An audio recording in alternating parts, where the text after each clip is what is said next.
Humble prostrations to one and all present here. I would like to begin this session with a very ancient prayer from the Vedas. Have you heard of Vedas? No. It's the most ancient scripture we can say, which is written in Sanskrit. Om Sahana Vavatu Sahano Bhunaktu Sahaviryam Karavavahai Tejasvinavadhitamastu ma vidvishavahai. Om Shanti Shanti Shanti. I'll just tell the brief meaning of this. Om, O Lord. Saha now avatu. O Lord, please protect both of us, the teacher and the taught. Sahana avatu, sahana bhunaktu. May we enjoy the very process of learning. Sahaviryam karavavahai. May we put forth effort. So the teacher is putting forth effort in trying to teach properly, and the students are putting forth effort to learn. Sahaviryam karavavahai. Tejasvinau avadhitam astu. Whatever we have learned, O Lord, may it be bright and brilliant. Meaning, whatever is taught, may we be able to understand it, may we be able to retain it, may we be able to apply it, and may our lives be transformed. Tejasvinau avadhitam astu ma vidvishavahai. May we not hate each other. So let the whole teaching and learning process happen in an environment of love. Om Shanti Shanti Shanti. Let there be peace. Let there be peace from within. Let there be peace from the surrounding. And let there be peace from the phenomenal forces. So this is the simple meaning of what I have chanted. So now, I have been asked to speak about, I hope you know which religion I belong to. Are you aware of that? Which religion? Yes. So, how Hinduism looks at Lord Jesus. So that is the topic which I will be speaking on. So before I enter into the philosophy, let me start with a small story. So there was this wave. Now we have this beautiful Michigan lake in front. There is this beautiful, what you call, a wave. Let us call this wave a saddy wave. Very sad wave. Why this wave is sad? This wave is sad because it is constantly comparing itself with other waves. So it sees a mighty wave. So it sees that, see, that wave is such a mighty one. I am such a small one. So it felt very bad. Mighty wave. Then it found another wave, a swifty wave, very fast. I am a slow one. This wave is very fast. So mighty wave, swifty wave. And there was another one called brighty wave, let us say, with all foam and froth, etc. Very bright. So this wave, what is the name of this wave? Huh? Sad one. Saddy, let us call it saddy. Okay. So saddy, mighty, swifty, brighty. So this saddy wave was very sad. And then it found that all the waves reach the shore and they just die. So therefore this saddy wave was even more sad, because now once I reach the shore, I am dead. It was very sad. At that time, another wave, let us call it Wisey wave, a wise wave. It came near this wave and said, my dear, why are you sad? You look very depressed, down. So at that time this wave said, see, I am a good for nothing fellow. All these waves are so great, so mighty, so fast, they are all so talented. Look at me. I have no talents, no ability. That is why I am sad. So then this wise wave said, oh fool, look at who you are. Are you truly a wave? Have you ever seen the essence in you? Look at who you are. So then this saddy wave looked its own essence, and what did it find? What did it find? What is the essence of a wave? Water. And it found that it is water. And the moment with this new vision that I am not a wave, I am water, when it looked around, what did it find? it found that everything is water only. It is me, myself. You understand? The moment it found, and you see, wave is limited. What about water? Infinite. And when it found itself to be infinite, and also what happens to this water when it reaches the shore? Nothing happens. As far as the wave is concerned, it will die, but as far as the water is concerned, there is no death for it. So it realizes that it is not a finite being, it is infinite. It is not a mortal being, it is immortal. All its sorrows went away. Now it was able to enjoy all these waves, mighty wave, brighty wave, and swifty wave, because it found that it is me, myself, who is expressing through everything. All the sorrows vanishes. So what took away the sorrow of this wave? The knowledge about oneself. So in the same way, this is the message of Hinduism. Know who you are. You are not this limited body. You are that infinite consciousness, and that very same consciousness is present in everyone. Plants, animals, birds, human beings. Know yourself who you are, and all your sorrows will be over. So this is the essence of Hinduism. Aham Brahma Asmi. In Sanskrit it means I am infinite, I am God, I am the divine, I am immortal. Tat Tvamasi, you are also that. So the essence in each one of us, at the physical level we are all different. But the essence in us, what is the essence? That pure consciousness, that is same. So once we start operating in this world, holding on to that essence, there is no more sorrow, there is no more jealousy, there is no more hatred, there is only a vision of oneness. Wherever there is vision of oneness, there is love, there is compassion, there is kindness, there is sacrifice. So therefore, the Hinduism, the main philosophy is this: know who you are. This is the essence. And what is a mistake we all have done? Instead of truly knowing the essential nature in us, we are stuck up with the body. I am this body, you are that body, she is that body. So the moment our focus is upon the body, then comparison starts. Then there is superiority complex, then there is inferiority complex, then there is hatred. All miseries come because we don't know who we are. So the essential message of Hinduism is know yourself as you are. So now, in this light, when we see Lord Jesus, what is the one thing which Lord knows? He knows himself. So such a person in Hinduism is called enlightened one, the one who knows himself. So just like Lord said that I am the Son of God, not only Lord Jesus is the Son of God, we are all children of God only. We are all made in the image of God. So that truth, that essential nature in us, in Hinduism, it is described as Sat Chit Anand. Have you ever heard of this term? Sat Chit Anand? No. So this is how the truth is defined. Sat means existence. Sat also means truth. So what is my true nature? Existence is my nature.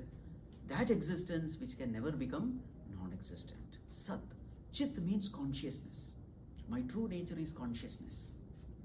Anand means bliss, infinite bliss. Sat Chit Anand. Existence, consciousness, bliss. So therefore nothing is lacking in me. Infinity is my nature. Immortality is my nature. Divinity is in my nature. So there is nothing lacking in me. So what should I do? I should know myself as I am. But what is a mistake I have done? Instead of considering me as consciousness, I now think myself to be the body. This is called as self-ignorance, opposite of self-knowledge. It is called as self-ignorance. I don't know who I am. And the biggest blunder we are doing is, without knowing myself, I am interacting with the world. And therefore, what is the end result? There is stress, there is worry, there is tension, there is anxiety, there is misery. All those miseries, what is the root? The root is, I don't know myself. So the whole focus is there. Now I have 15 more minutes. So let me give the essence of Hinduism. So first we will start with what is called as identification theory. Identification theory. What is identification theory? When entity A identifies with entity B, the properties of B appear to be the properties of A. This is called as identification theory. Once again, when entity A identifies with entity B, the properties of B appear to be the properties of A. I will give an example. In the film theater, what is the nature of film theater? Darkness everywhere. So you are watching the movie and you get engrossed in the movie. Right? Suppose there is a hero whom you love. And when the hero is sad, who is sad? We are sad, yes or no? When the hero is crying, I am crying. When the hero is happy, I am happy. So whatever happens to the hero starts happening to me. This is called as identification. There, something is happening to the hero and the same thing is happening to me. What is a mistake I have done because of which his sorrow has become my sorrow, his joy has become my joy? What is a mistake? That mistake is called identification. Identification means becoming one. So this is the property of the mind. Mind, when it concentrates on something, becomes one with it. Another example is mother and the child. When the child is miserable, mother is miserable. When the child is happy, mother is happy. Now this is called as identification. In the same way, I, the infinite consciousness, which is Satchidanand, existence, consciousness, bliss, infinite, immortal, that consciousness, when I identify with the body, what happens? What is the property which I experience? I don't experience the property of consciousness, I start experiencing the property of the body. Yes or no? Yes. When I identify with body, I start experiencing the property of the body. And what is the property of the body? It is limited, it is imperfect, it has a birth date, it has a death date. Remember, consciousness is birthless and deathless. But the moment I identify with this limited body, now I think I have a date of birth and I will definitely have a date of death. I am miserable. Now tell me, you the infinite, can you be happy with the finite? You the immortal, can you be happy with mortality? It is impossible. I love my nature. If infinity is my nature, I love infinity. I cannot be happy with finitude. If immortality is my nature, I cannot be happy with mortality. Yes or no? Is there anyone who would like to die? I don't want to die. Where is this desire coming from? I don't want to die. I want to exist forever and ever and ever. Where is this desire coming from? It is coming because my nature is existence. Therefore, I don't want to become non-existent. Are you able to follow what I am saying? Yes. In the same way, I want to be happy or miserable? Happy. How much happiness? Finite happiness or infinite happiness? How much do you want? Infinite. Infinite. Where is this desire coming from? I don't want misery. I want happiness. I want more and more happiness. If possible, I want infinite happiness. Where is this desire coming from? The desire is coming because my nature is infinite happiness. So as long as I don't get to my nature, I can never be happy. You see? So all these desires that we have, I want to exist. I want to exist forever and ever. I want to happily exist forever and ever. And I also want to know. Do you want to be ignorant or knowledgeable? Knowledgeable, isn't it? Where is the desire coming from? I want to know. Chit, consciousness is your nature. Knowing is your nature. Infinite knowledge is your nature. So all these desires are actually your own true nature. But the moment you identify with the body, what happens? Now body's existence is my existence. Now this is called as identification, you see? Body's existence becomes my existence, and when the body becomes old, decaying, dying, I become miserable. And I do so many things to keep the body fit, fine, it's good. But is it possible to keep the body infinitely long? No. So everybody in this world is miserable. Why? Because everybody thinks I am this body. So what is the only solution to this problem? The solution is detach from what you are not, attach to what you are. Know yourself as you are. This is the essence of the religions of the whole world. This is the essence of spirituality. This is the purpose of life. So if in this direction you are going, most blessed you are. This itself is the message of Lord Jesus also. So sometimes we call it Christ consciousness. Have you heard this term? Christ consciousness. Actually, it is a consciousness in each and every one of us. So where is Christ? Right now, that very awareness in each and every one of us, that is Christ. So we are never away from Christ. That is a true Christ, not the body. Body has to come and go. But this consciousness is always there in every one of us. Now the beauty of this, this knowledge is, the moment you start identifying with consciousness, you start seeing that consciousness everywhere. Meaning, you start seeing yourself everywhere. When you start seeing yourself everywhere, what is the natural emotion that will arise? That of love or hatred? When you are seeing yourself in others, what do you? Love, naturally. Wherever there is oneness, there is love. How can there be hatred? Are you able to follow what I am saying? So therefore, the solution to all problems in this world is only one. Know yourself as you are. Because you yourself, you are there in everyone. Just like that very same water in the wave is present in every wave. Correct? Yes. So this is the way to peace, happiness, blessedness, peace and harmony. There is harmony everywhere. All the virtues, whatever you find, straightforwardness, humility, kindness, compassion, where are these virtues coming from? It is coming from this knowledge. The knowledge that I alone am in everyone. Now I think they can start asking questions. Sure. So I think what we'll do is just we're going to audio.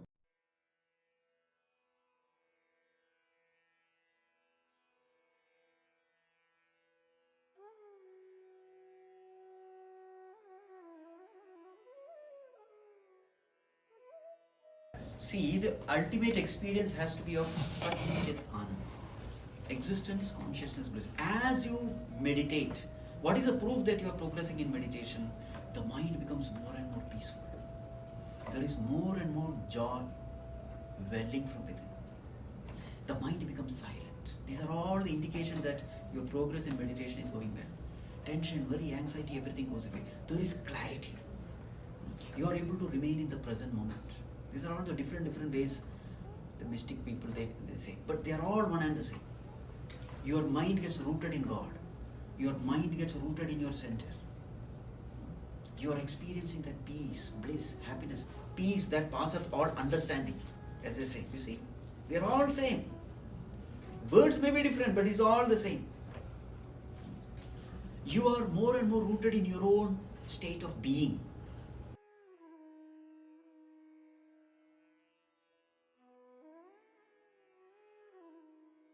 You see, when you climb a mountain, okay, there are so many ways in which you can climb the mountain, right? From the left side, from the right side, and apparently, superficially, it may appear that they are all different paths.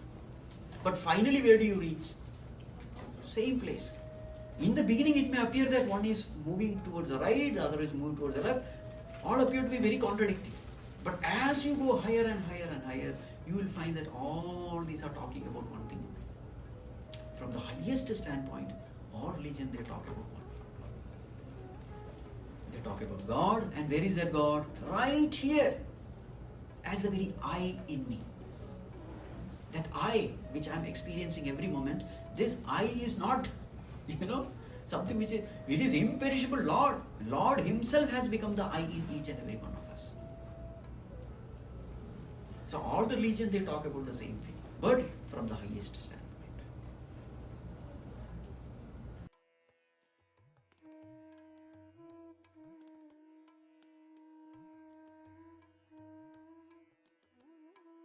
You see, Hinduism's philosophy is, even to say there is one God is wrong. There is only God. That is Hinduism. You and I don't even exist.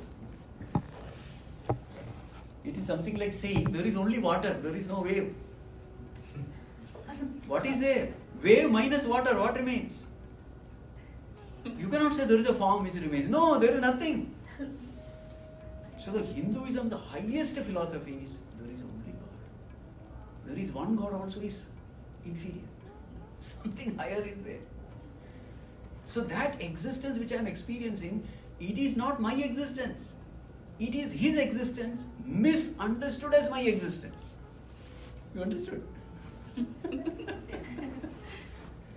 Could I just follow up there, because would the idea then be that there's a perception that Hinduism is a polytheistic religion because of the practice of devotion Yes. to various deities? So if I I'm think why there are so many gods. I mean, I think I yes, no, that's very helpful. So if I'm understanding your response correctly, it's the idea that through devotion to a variety of deities, kind of this idea of Yes.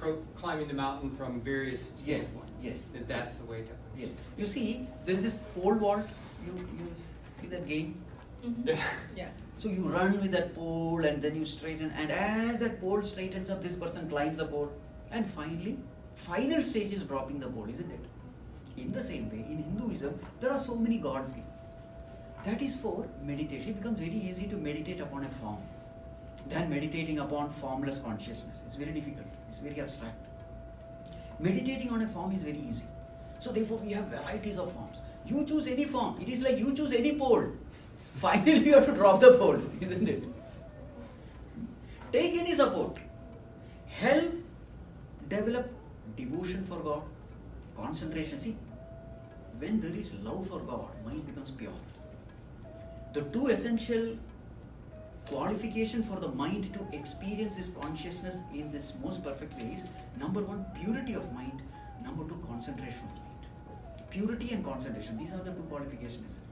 The mind has to be pure and mind has to be single point. So if you have these qualifications, you will experience that. So therefore, we use so many symbols, so many gods, goddesses, etc. It is only to develop these virtues. Once the mind has become fit, purity and concentration, then you drop all these forms. In fact, you drop the mind also. Because consciousness is something which is witnessing the mind. You don't need the mind also to experience that state. You go beyond the mind. Purify the mind, make the mind concentrated, silence the mind, transcend the mind. So for all that, these forms are helpful. So these forms are useful in the beginning, but finally you have to drop it. So therefore we don't care which form. Therefore we have infinite number of gods. Hinduism, you will be amazed and confused also. You have God as snake also. You have God as lion also. You have God as elephant also. Every animal you have a God there. You understand? Because finally it has to be dropped. Did I answer the question?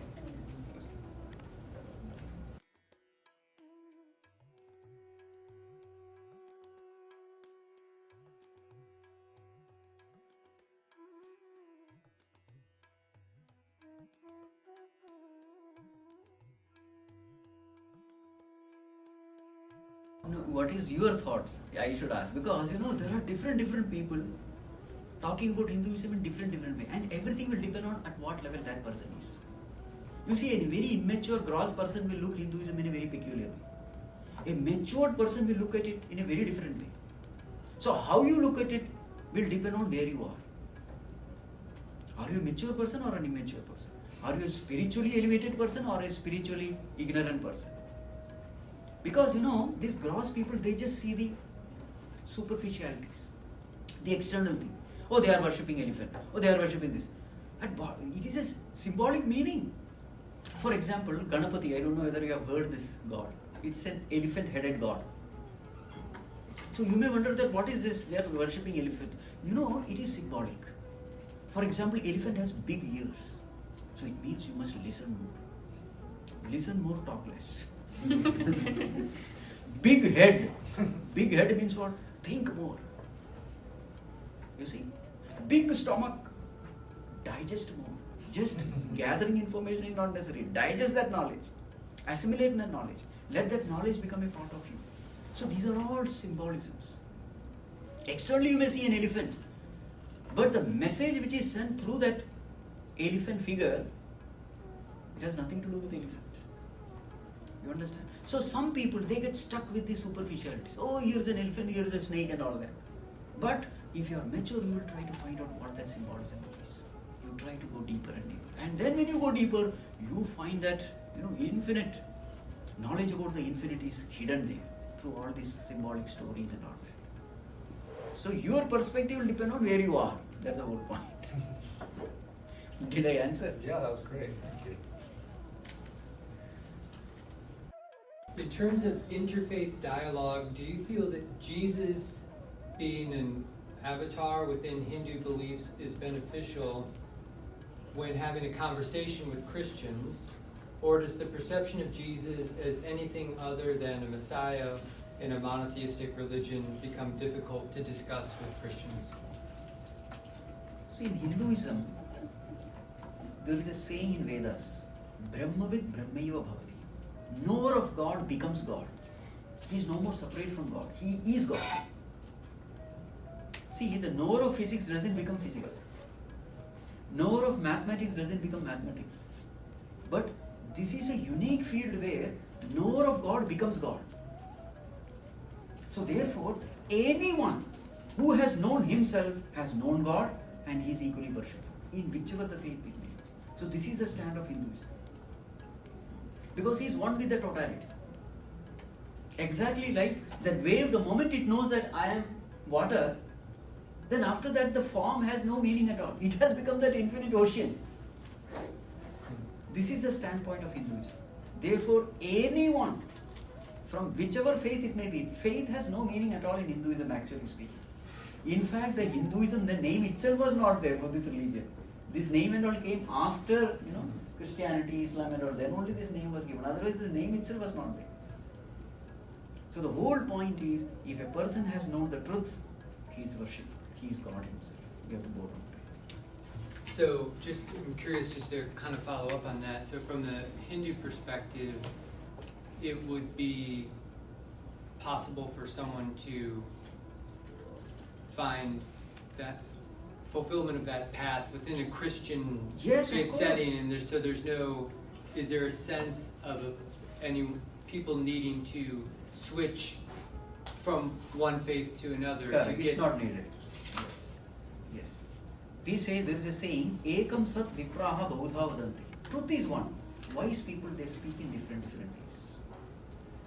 In fact, that is the message Swami Vivekananda also gave in Chicago. Mm-hmm. The World Parliament of Religion. Yep. That's the message he gave. He says how every drop of water finally merges the ocean.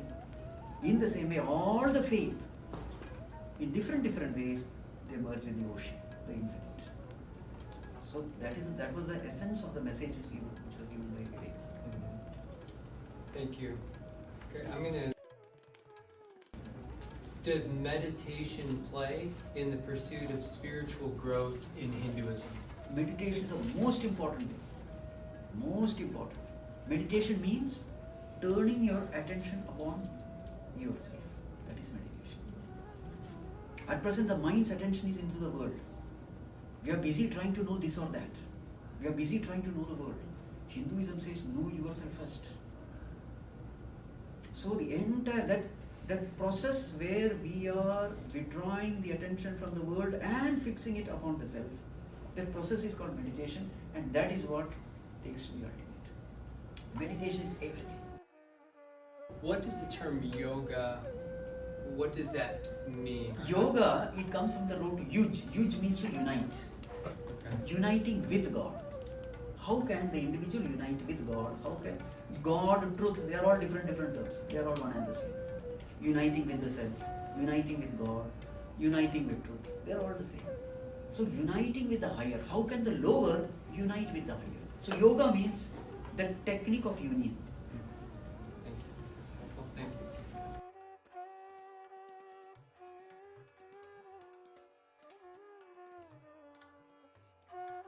Yes, that breathing, it is called as pranayama. You will always observe that when the breathing is slow and steady, the mind becomes quiet. Have you observed that? Yes. So, take a deep breath and slow release it. You will find that mind becomes helplessly quiet. Vairodhanat liyate manaha jala pakshivat. There's a great saint called Bhagavan Ramana Maharshi. Great saint. So he says, you can quieten the mind just by controlling your breath. And he gives an example. Jala pakshivat, like a bird caught up in the net. See, bird is a very fickle being.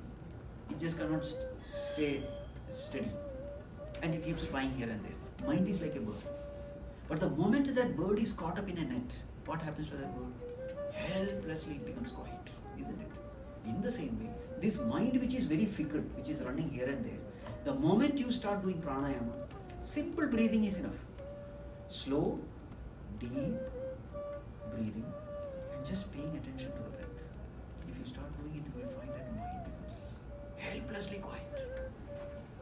So pranayama is very useful. But it is, you see the example given, bird caught up in the net. What does it mean?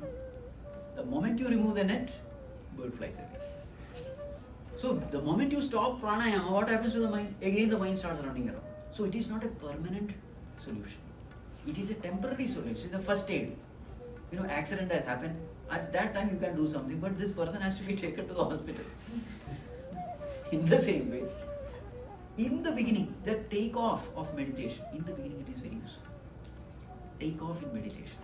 Start with pranayama, mind is quiet, and once the mind is quiet, turn the attention of the mind inside. So, these are all very useful techniques. Did I answer? Yes, you did.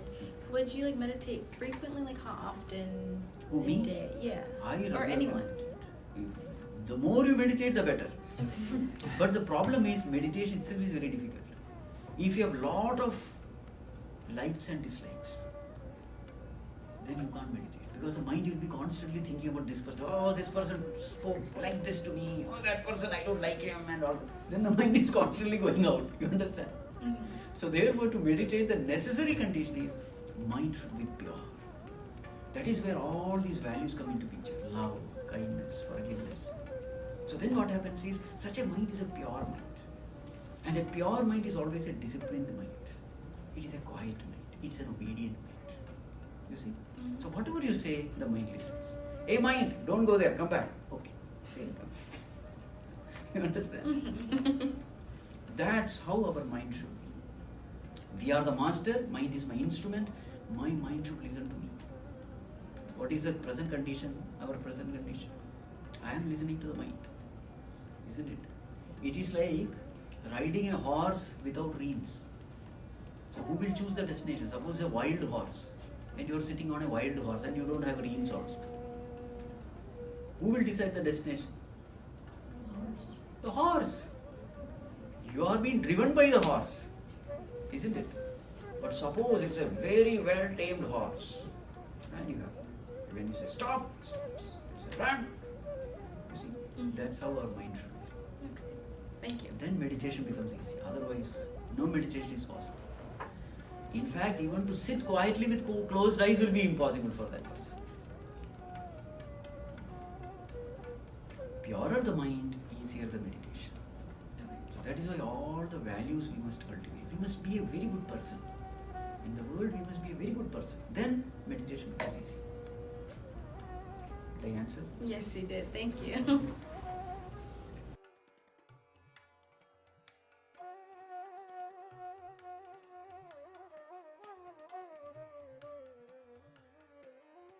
No, it is absolutely changeless. It is absolutely changeless. In that water, yes, that defect is there. It can become ice, it can become vapor and all that. But here, no.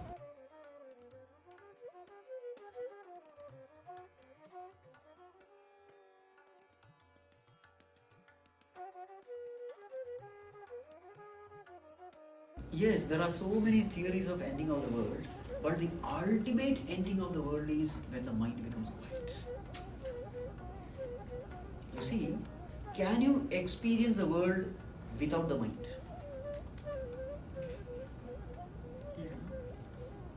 Can you experience the world without the mind?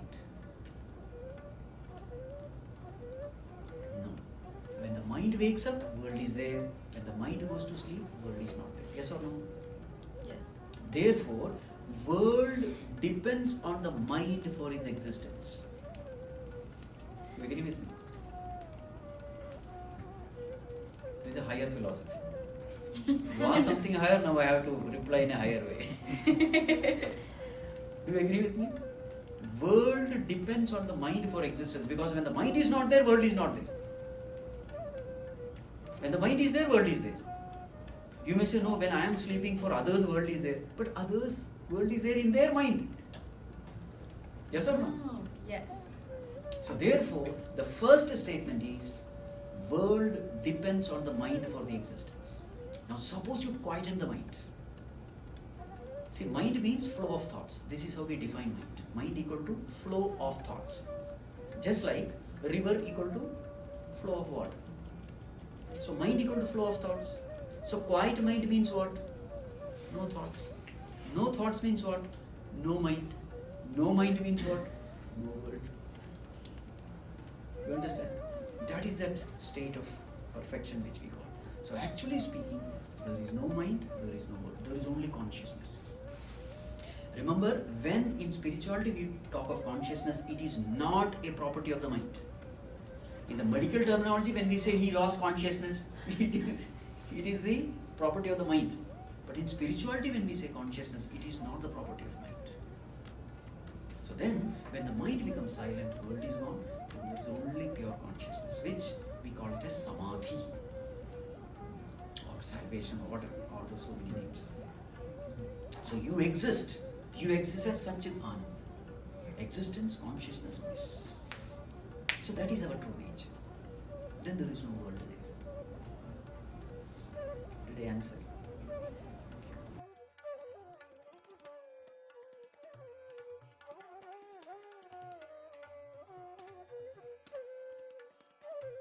So, I think there are some 7 chakras there mentioned, right? Mm-hmm. You have read all that?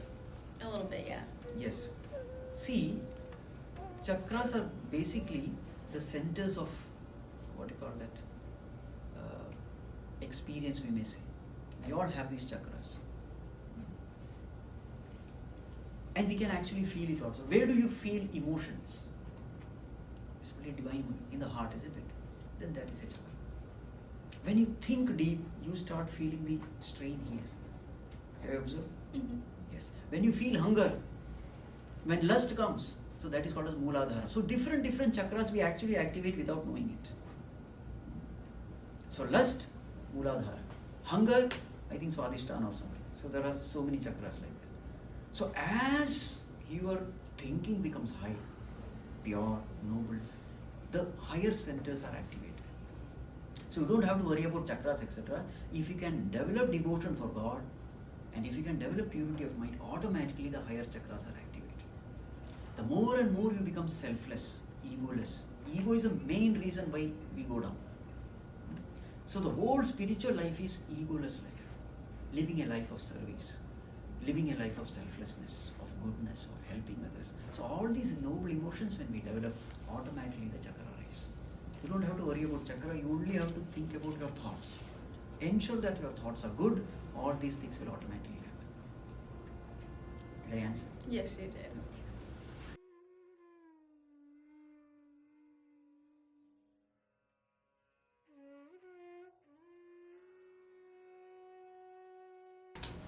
Dharma means one's duty.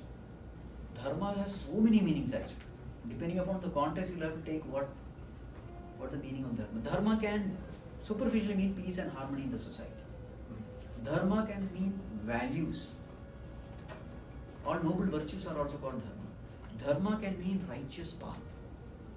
And Dharma can also mean my inherent nature. So Dharma of fire is heat.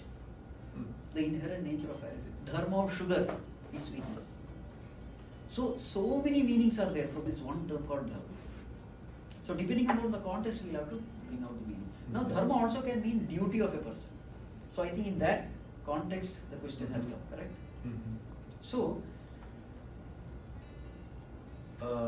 in Hinduism, we have this, 4 ashramas. So first one is called Brahmacharya ashrama, where the first 25 years is called Brahmacharya ashrama, where that person is supposed to study. Go to under teacher, he studies 25 years. 25 to 50, he enters into Grihastha ashrama. Grihastha means married life, household life. Then 50 to 75, Vanaprastha, he slowly retires and focuses more and more on spirituality, God, all those things. And 75 to 100, that is called a sannyasa ashrama. He becomes a sannyasi. Sannyasi means a monk, completely retired from the world, now only God. So this is how the whole. It is called as Varna Ashrama Dharma. Ashrama Dharma. So depending upon where that person is, he has a certain duty. For example, a student will have the duty of studies. He is supposed only to study, not romancing, etc. Be focused, otherwise you will not learn anything. So everything has got its own time. So that is a duty. So depending upon where that person is, a particular duty is assigned. He is supposed to.